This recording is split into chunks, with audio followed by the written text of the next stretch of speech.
I mean, firstly, just to put it in a kind of more, it's something I know you've written about, you've long written about, and something I think is particularly interesting, and it helps understand, I think, the political tumult we've lived through, which is the crisis of living standards in the United States and also in Britain.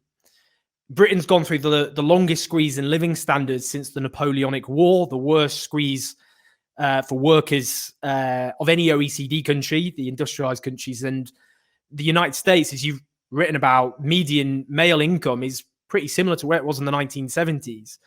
How would you explain that phenomenon? Pretty simple. We'll go back to 1980, 81. We got some instructions from Margaret Thatcher, Ronald Reagan, Milton Friedman, speaking for strong, powerful forces in the society behind them. The instructions were very straight. Government is the problem, not the solution. Decisions have to be moved away from government, which is partially responsive to the general population, to the hands of unaccountable private tyrannies, the corporate sector, no accountability to the public.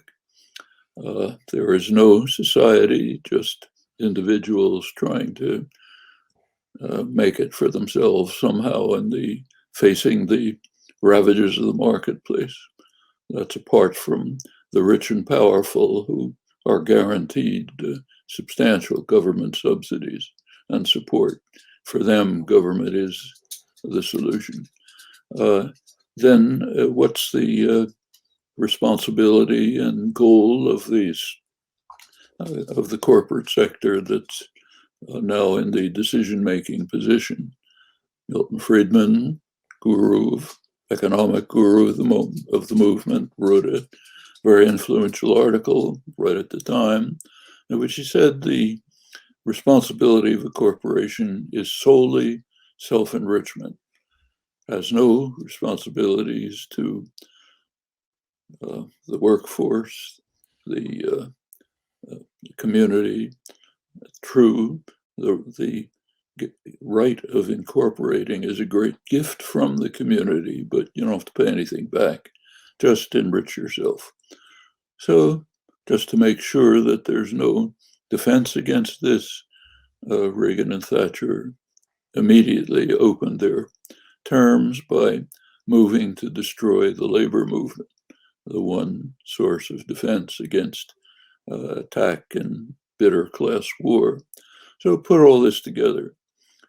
Decisions are in the hands of the corporate sector. There's no society, no people to can't associate to defend yourselves, no labor movement. The new master, the old masters, but now given new authority, have only the duty of self-enrichment. Does it take a genius to figure out what's going to happen?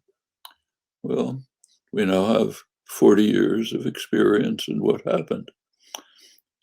Put some numbers on it. The prestigious Rand Corporation in the United States just did a study of the transfer of wealth from the working class and the middle class. In their statistics, that means the lower 90% in income in the population.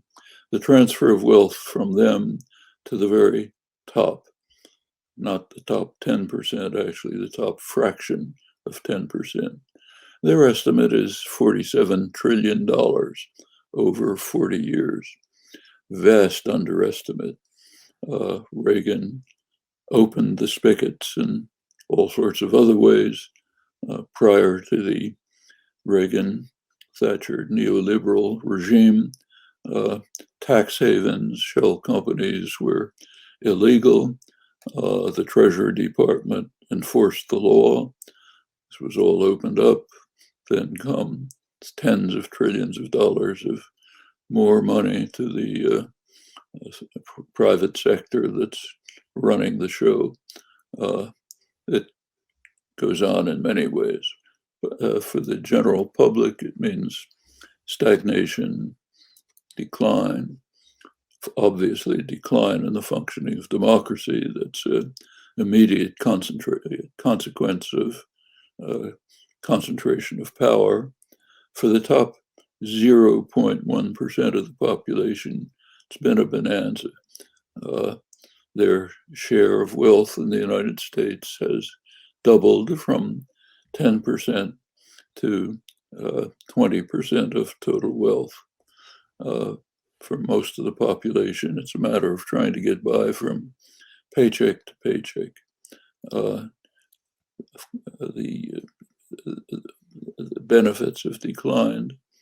The health system, which was never great, has declined in Britain, which once had the highest rated health system in the world.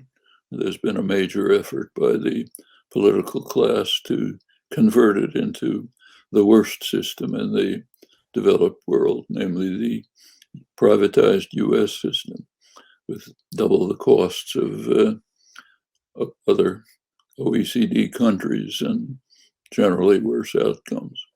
Well, this has been going on for 40 years. That's not very surprising when you look at the principles. Led to disaffection, anger, resentment, contempt for political institutions, which is quite justified, very fertile terrain for demagogues of the Trump variety. You have your own examples who can put themselves forth as your savior, somebody who really cares about you, gonna save you from the attack on you by elites who have contempt for you, and meanwhile stabbing you in the back at every opportunity. That's the world we're living in.